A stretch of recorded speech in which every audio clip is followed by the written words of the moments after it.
Radhe Radhe everyone. নিষিদ্ধ ছায়ার আড়ালে গল্পের শেষ পর্ব। বেশি কথা না বলে চলো গল্প শুরু করা যাক। আগের গল্পে আমরা শুনেছিলাম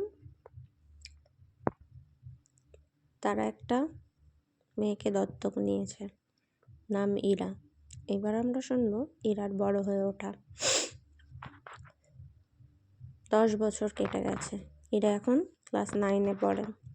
লম্বা চুল, চোখে কৌতূহল আর কথায় স্পষ্টতা। আলোঘর এখন বড় প্রতিষ্ঠান। শহরের বাইরে থেকেও ছাত্রছাত্রী আসে। ঈশিতা আর অনন্যা ভেবেছিল এবার জীবন হয়তো একটু শান্ত হবে, কিন্তু শান্তির মাঝেই এলো নতুন পরীক্ষা।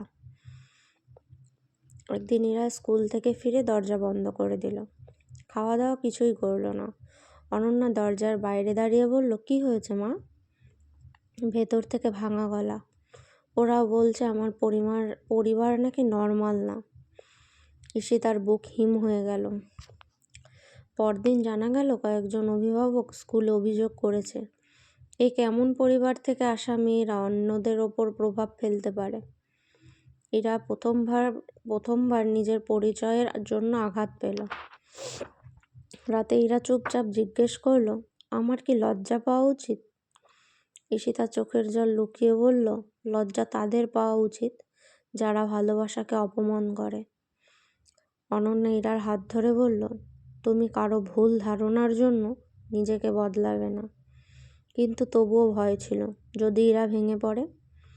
2 দিন পর স্কুলে ডিবেট প্রতিযোগিতা, বিষয় পরিবারের সংজ্ঞা। সবাই অবাক হয়ে দেখলো ইরা নিজেই নাম লিখিয়েছে। মঞ্চে উঠে সে বলল, পরিবার মানে শুধু একজন বাবা আর একজন মা নয়।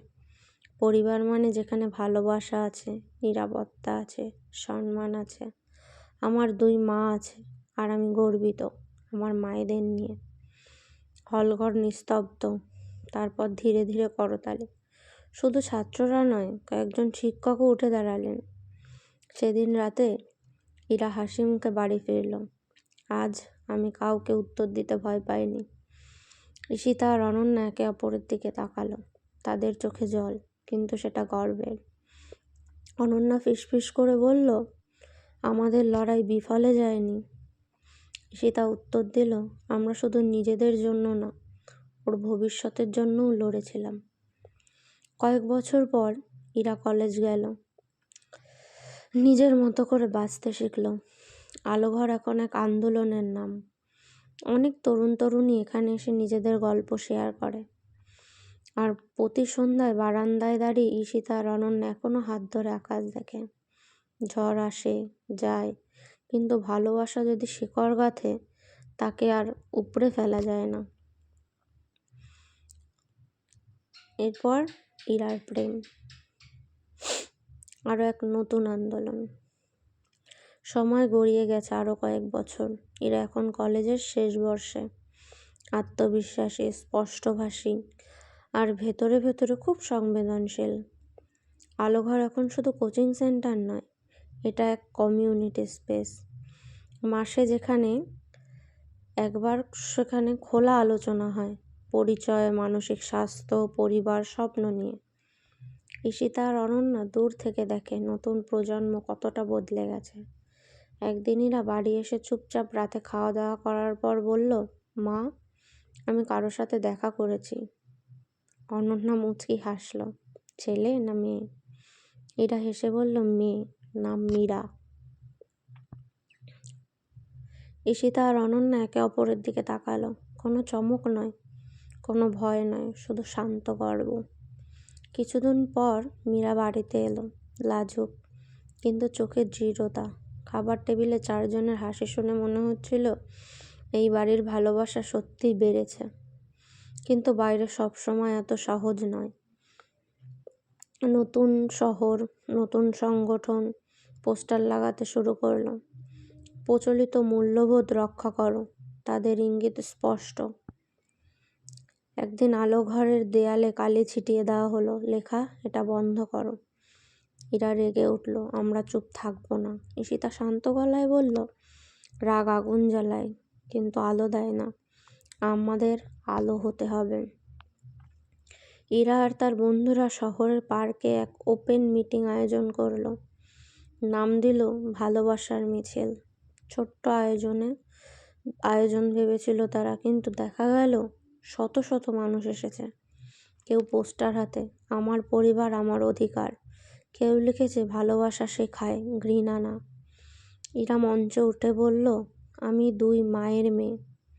আমি অসুস্থ নই, আমি লজ্জিত নই, আমি গর্বিত।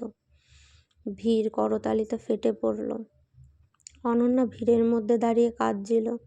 ঈশিতা তার হাত চেপে ধরে বলল, দেখেছো, এটাই উত্তরাধিকার। পরদিন স্থানীয় সংবাদপত্রে খবর ছাপা হলো। শহরের অনেক মানুষ সমর্থন জানালো। যারা আগে বিরোধিতা করত তারাও ধীরে ধীরে নরম হলো, কারণ তারা দেখলো এরা সমাজ ভাঙতে নয়, সমাজকে বড় করতে চায়। কয়েক বছর পর ইরা আর মীরা একসাথে থাকার সিদ্ধান্ত নিল, ছোট্ট অনুষ্ঠানে, ঠিক যেমন একদিন ঈশিতা আর অনন্যা করেছিল। 2 প্রজন্ম, 4 জন নারী একই আকাশের নিচে দাঁড়িয়ে। অনন্যা ফিসফিস করে বলল, আমাদের গল্পটা শুধু আমাদের ছিল না। ঈশিতা হাসল, এটা ছিল পথ দেখানোর গল্প। রাতে 4 জন বারান্দায় দাঁড়িয়ে। শহরে আলো ঝিকমিক করছে। ঝড় এসেছিল, আবার আসবে, কিন্তু এখন তারা জানে ভালোবাসা একা থাকে না, সে উত্তরাধিকার রেখে যায়।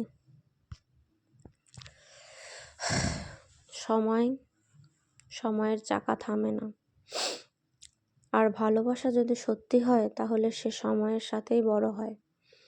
আলো ঘরের আন্দোলনের কয়েক বছর পর শহরে এক তরুণ নির্মাতা তাদের গল্প শুনে সিনেমা বানাতে চাইল। নাম দিল আলো ছায়া। ছবিটা মুক্তি পাওয়ার পর সারা দেশে আলোড়ন পড়ে গেল। মানুষ প্রথমবার বড় পর্দায় দেখল 2 নারী, এক পরিবার, এক সন্তান, আর অদম্য সাহস। অনেকে কাঁদল, অনেকে নিজের ভেতরের ভয় চিনল, অনেকে প্রথমবার বুঝল ভালোবাসা আসলে কাকে বলে। ঈশিতা প্রিমিয়ারের রাতে চুপচাপ বসেছিল। অনন্যা তার হাত ধরে বলল, আমাদের ছোট্ট গল্পটা এত বড় হয়ে গেল।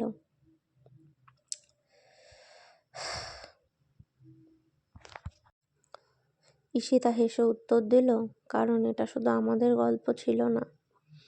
কয়েক বছর পর জাতীয় পর্যায়ে সমান অধিকার নিয়ে বড় বিতর্ক শুরু হলো। ইরা তখন আইন নিয়ে পড়ছে। সে বলল, আমি শুধু মিছিল করব না, আমি আইন বদলাতে চাই। সে আদালতে দাঁড়িয়ে বলল, পরিবারের সংজ্ঞা বদলেছে, আইনও বদলাতে হবে। ঈশিতা আর অনন্যা দর্শক আসনে বসে শুনছিল। তাদের চোখে জল, কিন্তু সেটা গর্বের জন্য। দশকের পর বহু বছর কেটে গেছে। চুলে পাকা রং, চোখে বয়সের রেখা, বারান্দাটা এখনো আছে।